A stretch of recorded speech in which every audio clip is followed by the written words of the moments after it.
کرتے ہیں، ذہن نشین کریں۔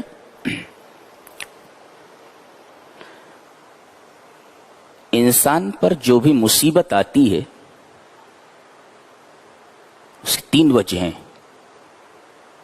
ریپیٹ کرتا ہوں، انسان پر جو بھی مصیبت آتی ہے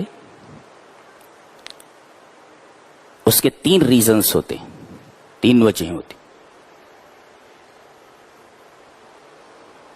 پہلی وجہ وما اصابکم من مصیبت فبما کسبت ایدیکم، یہ جو تمہارے اوپر مصیبت آئی ہے یہ تمہارے ہاتھوں کی کمائی ہے،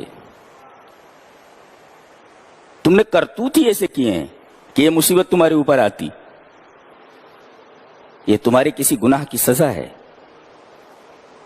تو ایک مصیبت تو آتی ہے جو کسی گناہ کی سزا ہوتی ہے۔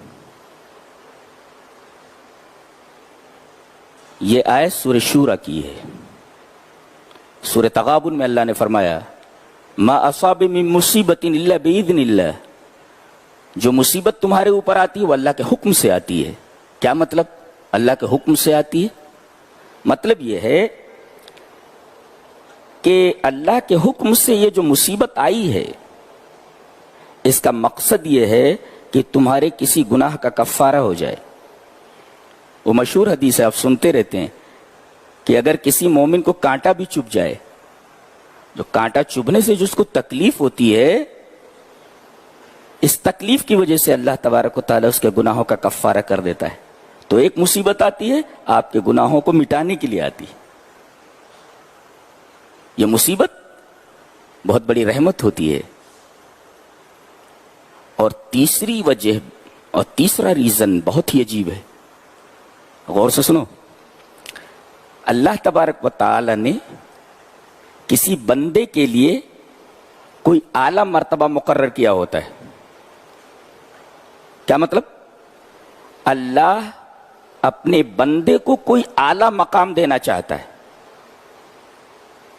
اور اسے معلوم ہے کہ بندہ اپنے کسی عمل کی وجہ سے اس مقام تک نہیں پہنچ سکتا، تو اللہ اسے کسی بیماری میں مبتلا کر دیتا ہے، اسے کسی مصیبت میں مبتلا کر دیتا ہے۔